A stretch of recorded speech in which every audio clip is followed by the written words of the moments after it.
Hi. Hello. So we've been doing Chuck Klosterman's 23 questions he asked everybody, and we've moved on to the 14 questions that he would ask girls in bars to find out if he would love them. So we've done the first 7 in our previous video, and we're going to do the last 7. Okay. Number 8. If given the choice, would you rather A. only abide by the rules and morals of society that you agree with, or B. have the power to slightly adjust the rules and morals that currently exist, but then these adjustments would apply to you and everyone else all the time? I don't know. That one's tricky. What was the first option? Only follow rules that you agree with. Rules and morals that you agree with. Yeah, but everyone else wouldn't. Yeah. I guess that one still. Okay.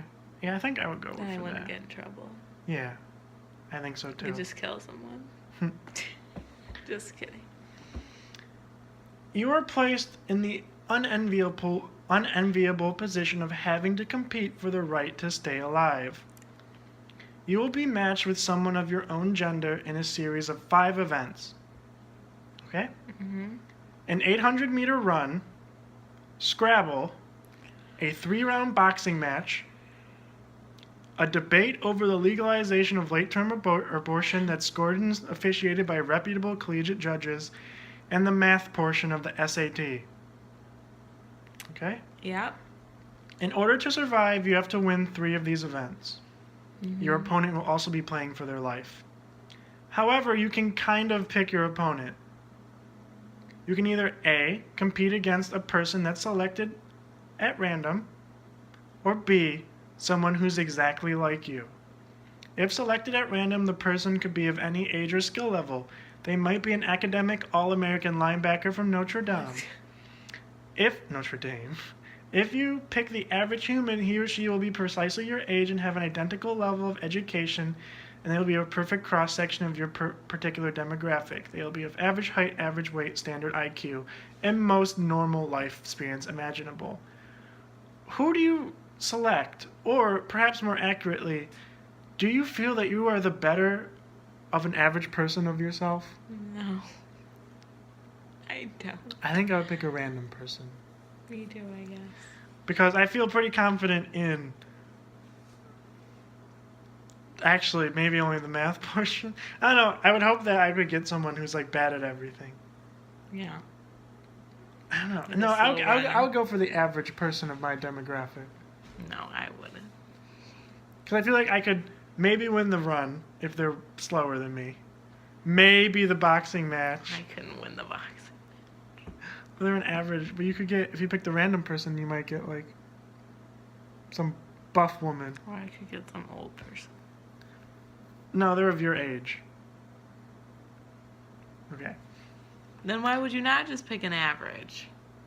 I don't understand. Because they'll be of average height, average weight, standard IQ. Oh, that's a strange one, actually. It is 1993. You're in Berlin, Germany. No, I'm not. Somehow you find yourself Wasn't born yet. Somehow you find yourself in a position when you could effortlessly steal Adolf Hitler's wallet.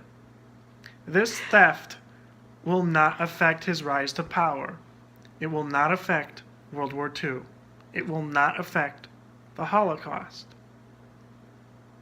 There is no important identification in the wallet, but the act will cost Hitler 40 of the German dollars and completely ruin his evening. You do not need the money. The odds that you'll be caught committing this crime are less than 2%.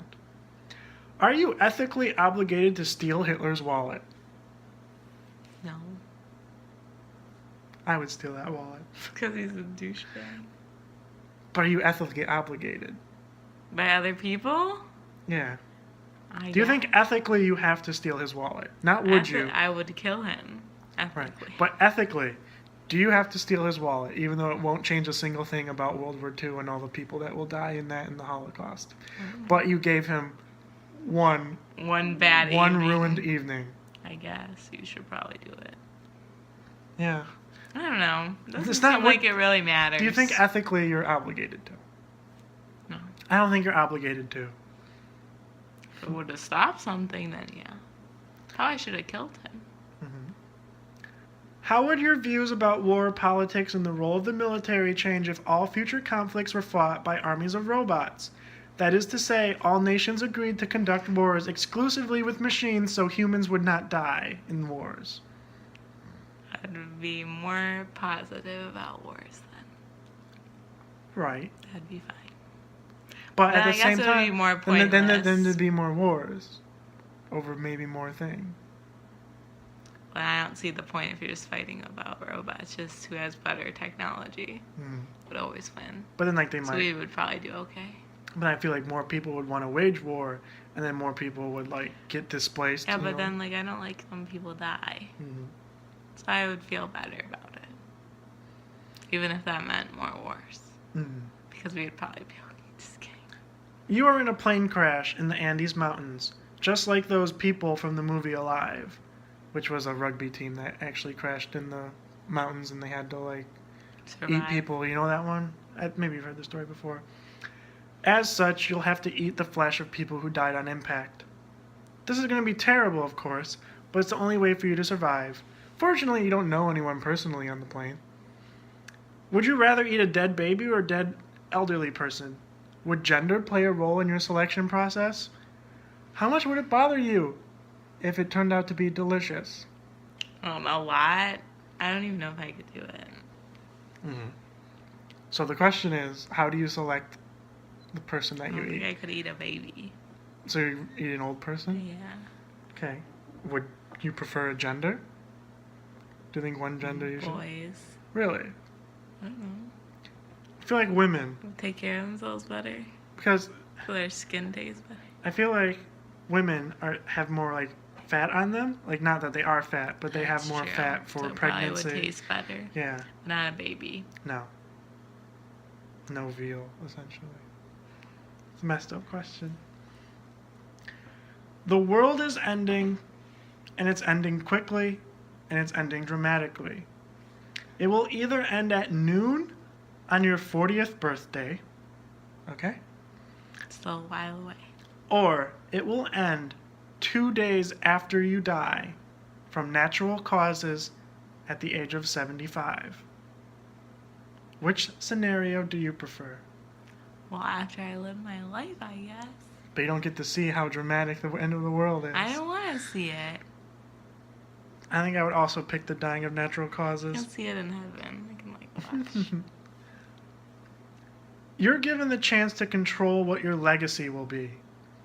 You can't specifically dictate how you'll be recalled by the future generations, but you are able to choose between two general legacies. The first legacy would be that you lived your days as a good, honest person who worked very hard and contributed to society. However, the limitations of this legacy will be that almost no one will either know or remember this information, including your future members of your own family. Most average people will never know you lived. Okay? Okay. The second kind of legacy will be familiar to almost everyone in the world for centuries to come. However, this legacy will be extremely strange and neutral. It will be an obscure fact that almost has nothing to do with your tangible day-to-day life. The best comparison would be the legacy of General So Xiongshang, who was an extremely gifted and successful military leader during the 17th century Qing dynasty, but is now, strangely, only remembered as the namesake for the popular Chinese dish of General Tso's chicken. Which legacy do you That's want? really funny. So basically, I guess do you the want honest do you one. want a legacy that almost no one will That's know, fine. I don't. but that you'll be an awesome, good person? Yeah. Or a legacy completely That's and utterly unrelated to what you've done, but everyone knows about you? no. I'm going with option B. Yeah, because you just want to be a food. No, it doesn't have to be a food. It just has to be completely unrelated to what you did. No. So, like, if you were, like, a great teacher, then you're, like, a car is named after you or something. Or, like, I don't know. I guess it would be cool, but Yeah. I like being good and honest. I'm going to go option B. I'm going to go the General That's So not route. compatible. I'm going General So route. People will be like, why is this named after him? And no one will know. No. All right. Well, we hope you enjoyed these 23 and then 14 questions. I like them. I think they have very interesting scenarios, actually. Me too. Don't I you? liked them. They make you consider things you don't know. And I do think they'd be very good for dating compatibility, somewhat. But I think there's interesting ways to learn more about people, learn about what they think. Don't you? Yeah. I wish I could have actually used them on someone. Thanks. But I did. That's why I made this video. Mm-hmm. All right. I hope you enjoyed them, and I hope you thought about some of these questions yourself and thought about your life and why you think the way you do about these questions. And if you use them as a pickup line or to learn anything about a possible date, let us know. Yeah. Anyway, bye. Bye.